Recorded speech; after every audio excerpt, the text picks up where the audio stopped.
Hello विद्यार्थियों, नमस्कार। कैसे हैं आप सब। आपके अपने यूट्यूब चैनल शिवा क्लासेस में एक बार फिर से स्वागत है। विद्यार्थियों, आज हम बात करने वाले हैं कक्षा 10th का तीन टॉपिक है। क्या? तीन महत्वपूर्ण टॉपिक पर हम बात करेंगे और वो भी बहुत ही इम्पोर्टेंट हैं और आपके परीक्षा में वहां से प्रश्न प्रायः पूछे जाते हैं। ओके। और बहुत ही कॉमन सा उनमें थोड़ा थोड़ा सा डिफरेंस है, इसलिए बच्चे वहां कंफ्यूज हो जाते हैं। ओके। तो वो मैंने पहला ही टॉपिक लिख लिया है विद्यार्थियों, विद्युत विभव, इलेक्ट्रिक पोटेंशियल क्या होता है। ठीक है। तो इलेक्ट्रिक पोटेंशियल क्या है विद्यार्थियों, इसे समझने के लिए आपको एक धनावेश लेना है और एक धन आवेश ही है, लेकिन वो परीक्षण आवेश के नाम से रहेगा। ठीक है। तो आपको पहले मैं यहाँ पे थोड़ा सा डायग्राम के माध्यम से समझाऊंगा, जो कि बहुत ही आसानी से आपको समझ में आने वाला है। ओके। तो चलिए, एक हम सबसे पहले क्या ले लें, धनावेश, धन आवेश। ओके। अब इस धन आवेश की यदि हम बात करें विद्यार्थियों, तो इस धन आवेश का अपना एक क्या होगा, क्षेत्र होगा, जहां तक इसका आकर्षण या प्रतिकर्षण होगा। ओके। तो यदि हम बात करें इसके आकर्षण या प्रतिकर्षण के क्षेत्र की, तो सैद्धांतिक रूप में जो सिद्धांत दिया गया है विद्यार्थियों, ये है कि इसका आकर्षण या प्रतिकर्षण का क्षेत्र अनंत होता है, लेकिन व्यवहार में ऐसा नहीं देखा जाता। इसलिए हम मानते हैं कि इसका कुछ निश्चित क्षेत्र है जहां तक ये अपना प्रभाव दिखाता है। तो इसका यदि हम आकर्षण क्षेत्र ले लें, इसका क्षेत्र ले लें विद्यार्थियों, तो जैसे हम ये एक इसके सर्किल ले लें चारों ओर। ठीक है। ये दूसरा क्षेत्र, इस तरह से हम मानते हैं कि इसका यहां तक इधर प्रभाव है, यहां तक इधर, यहां तक इधर और यहां तक इधर। इसका क्या है, एक क्षेत्र है जहां तक ये अपने ही समान आवेश को प्रतिकर्षित कर सकता है या तो विपरीत आवेश को आकर्षित कर सकता है। ओके। तो ये इसका क्या कहलाएगा, विद्युत क्षेत्र कहलाएगा। ये जो क्षेत्र मैंने बनाया विद्यार्थियों, ये क्या कहलाएगा, विद्युत क्षेत्र। ये बात आपको समझ लेनी चाहिए कि जहां तक ये किसी अन्य आवेश को आकर्षित या प्रतिकर्षित करता है, उस क्षेत्र का नाम क्या है, विद्युत क्षेत्र। तो आप यहां पर सीख गए विद्यार्थियों कि विद्युत क्षेत्र क्या है।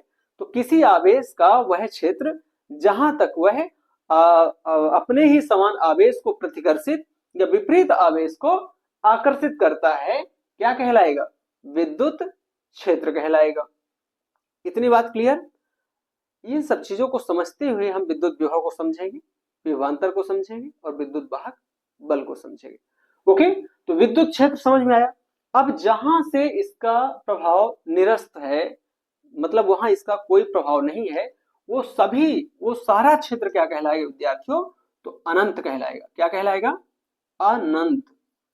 जहां इस आवेश का प्रभाव नहीं है वो क्या कहलाएगा, अनंत कहलाएगा। ओके। अब हम अनंत में कहीं पर किसी बिंदु पर एक क्या रख लेते हैं, परीक्षण आवेश, ऑब्जर्विंग चार्ज, जिसे हम क्यू ओ से या कि क्यू जीरो भी बोल सकते हैं, इसको क्यू जीरो से दर्शा दिए। ठीक है। तो इस परीक्षण धनावेश को, ये भी कैसा है, धन आवेश ही है विद्यार्थियों। ओके। तो इस परीक्षण आवेश को, इस परीक्षण धन आवेश को अनंत से, कहां से, अनंत से विद्युत क्षेत्र के किसी भी बिंदु तक लाने में जो कार्य करना पड़ता है, जो कार्य किया जाता है, उसे ही क्या बोलेंगे विद्यार्थियों, विद्युत विभव। जैसा कि मैंने यहाँ पे परिभाषा में लिखा भी है, क्या लिखा है कि परीक्षण धन आवेश को अनंत से विद्युत क्षेत्र के किसी बिंदु तक लाने में किए गए कार्य को उस बिंदु पर क्या बोलेंगे, विद्युत विभव बोलेंगे। ओके। तो यदि हम यहाँ पे एक बिंदु ये ले लें, इसको हम ए से नामित कर देते हैं, इसको बी नाम दे दें, और एक बिंदु यहां पर ले लें, बिंदु सी ले लें, इसका नाम हमने क्या दिया, बिंदु सी। अब यदि हम इस आवेश को विद्यार्थियों कहां तक लाएं, बिंदु सी तक लाएं, यहां से यहां तक लाएं, और इसे लाने में जो कार्य करना पड़ रहा है, यदि हम उसे बोले, उस कार्य को बताएं क्या, डब्ल्यू सी। ठीक है। तो WC जो होगा विद्यार्थियों वो कार्य होगा, और इसी कार्य के माप के बराबर क्या होगा, VC। VC मतलब क्या, विभव, बिंदु C पर विभव। ठीक है, यदि इसी आवेश को हम बिंदु B पर लाएं तो फिर कौन सा काम करना पड़ेगा, हम नाम दे देंगे बिंदु के अकॉर्डिंग। तो फिर हमें कार्य करना पड़ेगा क्या, B बिंदु तक लाने में क्या कार्य करना पड़ेगा, कितना काम करना पड़ेगा, W। ठीक है, तो यहां से यदि हम अनंत से परीक्षण धनावेश को बिंदु B तक ला रहे हैं तो कितना कार्य करना पड़ रहा है, WB कार्य करना पड़ रहा है। तो बिंदु B पर जो विभव होगा वो क्या होगा, कार्य की माप के बराबर ही तो होता है। तो यहां पर हो जाएगा विद्यार्थियों जो विभव उसका मान होगा क्या, VB। ठीक है, यदि हम इस परीक्षण धनावेश को बिंदु A तक लाएं तो जो कार्य करना पड़ेगा उसको हम बताएं तो क्या बता सकते हैं, WA। ओके, और यहां बिंदु A पर क्या होगा विभव, VA। इस प्रकार से अब आपको पता है विद्यार्थियों कि ये भी धनावेश है, ये भी धनावेश है, तो समान आवेश, सेम जो चार्ज होंगे वो क्या होंगे, एक दूसरे को रिपेल करेंगे, प्रतिकर्षित करेंगे, दूर हटाएंगे। ओके, तो यहां से यहां तक लाने में अपने को कम काम करना पड़ेगा। तो यहां पर जो विभव है VC उसका मान क्या होगा, कम होगा, उस विभव का जो परिमाण है वो क्या होगा, कम होगा। हम यहां से यहां तक लाएं तो यहां तक लाने में विद्यार्थियों अब इसका प्रभाव यहां पर क्या होगा, इस बिंदु पर अधिक होगा। तो यहां पर जो विभव का मान होगा वो क्या होगा, या तो हम ये कहें कि यहां से यहां तक लाने में कार्य का मान, कार्य की मात्रा ज्यादा होगी, कार्य का परिमाण ज्यादा होगा। तो यहां पर विभव का मान क्या होगा विद्यार्थियों, बिंदु B पर इस बिंदु की अपेक्षा, बिंदु C की अपेक्षा बिंदु B पर जो कार्य की माप है वो ज्यादा होगी, ज्यादा काम करना पड़ेगा, और जब काम ज्यादा करना पड़ेगा तो विभव का मान भी क्या होगा, अधिक होगा। मतलब VC से VB जो है वो क्या होगा, अधिक होगा। क्लियर, यदि हम यहां से अनंत से ऑब्जर्विंग आवेश को, ऑब्जर्विंग चार्ज को बिंदु A तक लाएं तो और ज्यादा काम करना पड़ेगा, क्योंकि यहां पर और इसका ये जो धनावेश है इसका जो प्रभाव होगा, जो प्रतिकर्षण होगा है ना, वो ज्यादा प्रतिकर्षित करेगा इस ऑब्जर्विंग आवेश को, ऑब्जर्विंग चार्ज को, परीक्षण आवेश को। तो यहां तक जितना ही हम अंदर आते जाएंगे, जितना ही हम अंदर इस आवेश को लाते जाएंगे, इसका जो प्रभाव है, इसका जो प्रतिकर्षण बल है वो इस आवेश पर क्या होगा, ज्यादा लगेगा, और जितना ज्यादा लगेगा उतना ही इस आवेश को यहां अंदर लाने में ज्यादा कार्य करना पड़ेगा, और ज्यादा कार्य करना पड़ेगा विद्यार्थियों प्रतिकर्षण बल के विरुद्ध, तो ज्यादा विभव होगा। तो सीधा सीधा हम ये समझे विद्यार्थियों कि यहाँ पे बिंदु A पर जो विभव होगा वो VA होगा, जो कि VB से क्या होगा, ज्यादा होगा, VC से भी ज्यादा होगा। ठीक है, बिंदु B पर जो विभव है VB वो VC से क्या होगा, ज्यादा होगा, और VC बिंदु C पर जो विभव VC है वो इन सभी से क्या होगा, कम होगा। क्लियर, तो यदि हम इस विभव को क्रम से जमाएं विद्यार्थियों, माने घटते क्रम में जमाएं, तो जो सबसे ज्यादा विभव होगा वो कहां पर होगा, बिंदु A पर होगा। बिंदु A पर जो VA है वो सबसे ज्यादा होगा, बिंदु B पर इससे कम होगा, VA से कम होगा, और जो बिंदु C है वहां पर जो विभव का मान होगा वो सबसे कम होगा। तो यहां पे हम देखें तो ABC बिंदु A पर सबसे ज्यादा, बिंदु B पर A से कम है ना, और बिंदु C पर सबसे कम। तो इस तरह से विभव को हमें समझना है। ओके, तो आइए अब इसके सूत्र की बात कर ले विद्यार्थियों। हाँ, इसे दर्शाते किससे हैं, तो इसे दर्शाएंगे विद्यार्थियों, इसे दर्शाते हैं, विद्युत विभव को हम किससे दर्शाएंगे, तो V से दर्शाएंगे, किससे, V से।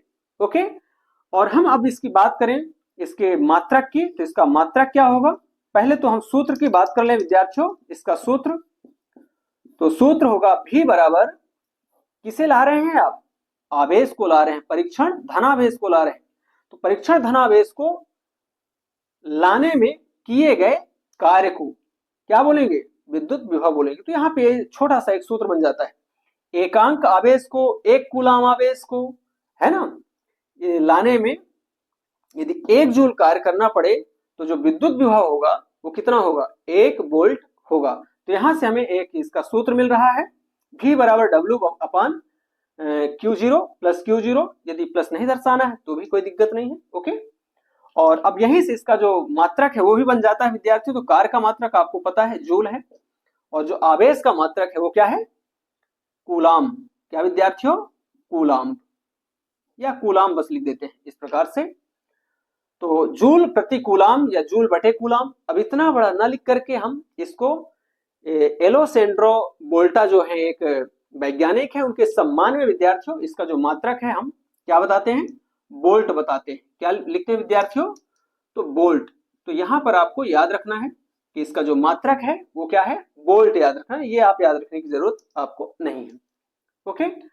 अब यहाँ पे एक चीज और पूछी जाती है कि जो विभव है वो कैसी राशि है, सदिश राशि है कि अदिश राशि है। तो आपको हमेशा याद रखना है विद्यार्थियों ये अदिश राशि है। तो विभव कैसी राशि है विद्यार्थियों, अदिश राशि है, ठीक है। ये बात भी आपको याद रखनी। अब ये अदिश राशि क्यों है, यहां पे एक प्रश्न हो सकता है कि अदिश राशि क्यों है, ठीक है। तो अदिश राशि इसलिए है विद्यार्थियों चूंकि कार्य अपने आप में एक अदिश है, ठीक है ना, और हम कार्य ही तो कर रहे हैं, आवेश को अनंत से यहां तक लाने में क्या कर रहे हैं, कार्य, ठीक है ना। तो इसलिए क्या हो जाएगा, चूंकि कार्य अदिश है इसलिए विभव भी अदिश राशि होगी, ओके। चलिए आप इसे अपनी कॉपी में नोट कर लें विद्यार्थियों, ओके, ठीक है। चलिए अब हम बात करेंगे किसकी, विद्युत विभवांतर की, ओके। तो विद्यार्थियों विभवांतर क्या है, क्या, विभवांतर विद्युत क्षेत्र में किन्हीं दो बिंदुओं के बीच विभव में अंतर को ही क्या कहेंगे, विभवांतर कहेंगे। ये इसकी बहुत ही सिंपलेस्ट जो इसकी डिफिनेशन है वो है विद्यार्थियों, ओके। इसके अतिरिक्त भी एक और परिभाषा है जो आप इस डायग्राम के माध्यम से समझ सकते हैं। कैसे, यदि हम बात करें यहाँ पे ए बी सी ये 3 बिंदु मैंने समझाया है ना। तो यदि हम बिंदु सी से बिंदु बी तक परीक्षण आवेश को लाएं, है ना, विद्युत क्षेत्र के बिंदु सी से बिंदु बी तक लाने में किए गए कार्य को क्या कह देंगे, विद्युत विभवांतर कह देंगे। या तो हम सी से बिंदु ए तक लाएं तो विभवांतर कह देंगे, बी से ए तक लाएं तो विभवांतर कह देंगे, ओके। साधारण सा मतलब है विद्यार्थियों कि विद्युत क्षेत्र के किसी एक बिंदु से दूसरे बिंदु तक परीक्षण आवेश को लाने में किए गए कार्य को विभवांतर कहते हैं। या तो आप ये परिभाषा लिख सकते हैं। और विभव में क्या रहता है, विभव में अनंत से लाने में जो कार्य किया जाता है, अनंत से विद्युत क्षेत्र के किसी बिंदु तक लाने में जो कार्य वो विभव। लेकिन विद्युत क्षेत्र के ही एक बिंदु से दूसरे बिंदु तक लाने में जो कार्य किया जाता है वो विभवांतर है, ओके। तो क्या होगा इसका सूत्र, तो इसका सूत्र हो जाएगा विद्यार्थियों V बराबर W बटे Q। और यहां पर यदि आप बात करें विद्यार्थियों W, तो W क्या है, यदि हम बात यहाँ C से B तक की करें, बिंदु C से बिंदु B तक आवेश को लाने की बात करें विद्यार्थियों, तो जो कार्य होगा वो जो WB है वो WC से क्या होगा, ज्यादा होगा, है ना।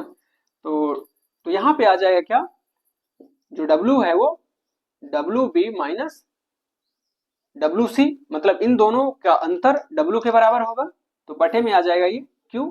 और यदि हम आगे बात करें तो बिंदु B पर जो विभव है वो क्या है, VB है। तो VB माइनस VC भी हम यहाँ लिख सकते हैं जो W के बराबर होगा। लेकिन आपको इतना डिटेल जाने की आवश्यकता नहीं है, आप अभी सिर्फ इतना जान लें 10th स्टैंडर्ड में कि जो विभवांतर है वो V बराबर W बटा Q के बराबर होगा।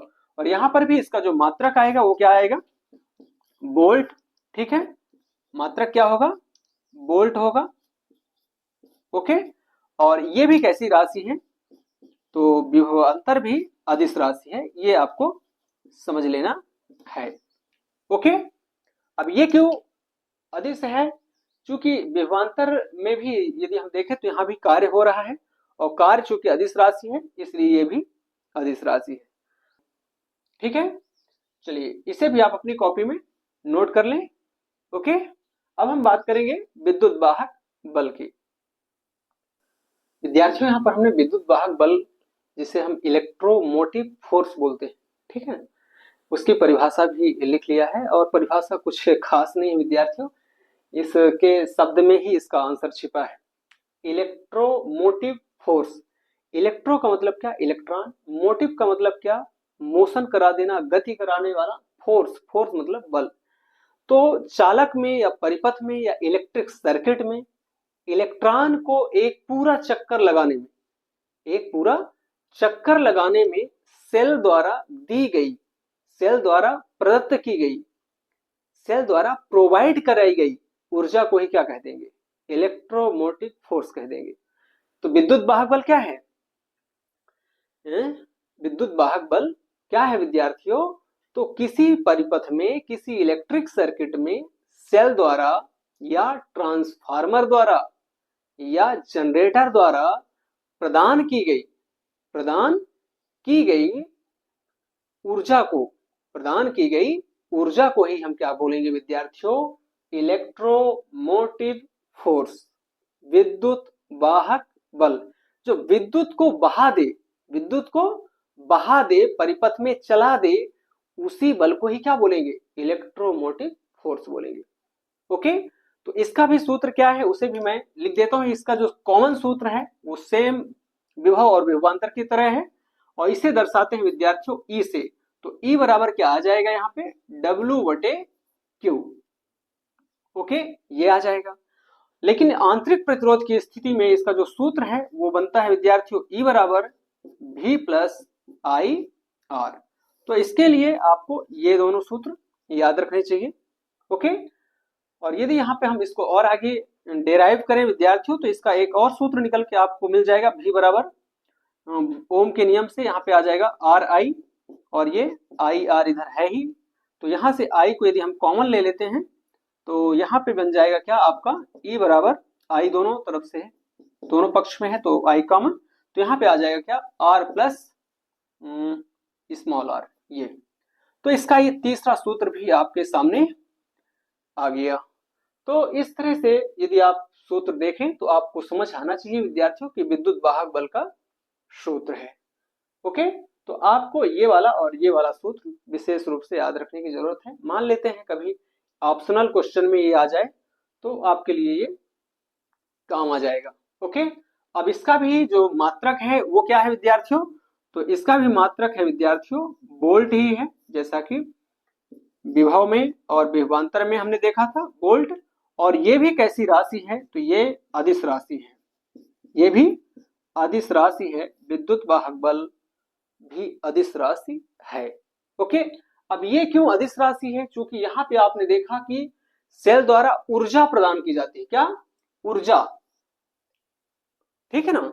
विद्युत वाहक बल में क्या हो गया, परिभाषा में हमने देखा कि ऊर्जा प्रोवाइड कराई जा रही है आवेश को परिवहन करने के लिए, आवेश को परिपथ में बहाने के लिए, ठीक है ना।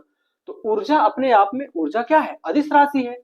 जब ऊर्जा अदिश है विद्यार्थियों, तो उसके अकॉर्डिंग हम कह देंगे कि विद्युत वाहक बल भी क्या है, अदिश राशि। ओके, ज्यादा कुछ हमें दिमाग लगाने की जरूरत नहीं है विद्यार्थियों। ओके, तो हमने क्या देखा, बहुत ही क्लियर तरीके से मैंने आपको बहुत ही पारदर्शी तरीके से विभव, विभवांतर और विद्युत वाहक बल को समझाने का थोड़ा सा प्रयास किया है विद्यार्थियों। और यदि आपको मेरे द्वारा बताई गई बातें समझ में आई है, आज का जो क्लास है वो आपको समझ में आया है, तो वीडियो को लाइक करना ना भूलें, और यदि चैनल पर आए हैं तो चैनल को सब्सक्राइब भी कर लें, और इसी तरह की जानकारी के लिए, है ना, और इस वीडियो को अपने सभी दोस्तों तक शेयर भी कर दें। ओके, धन्यवाद।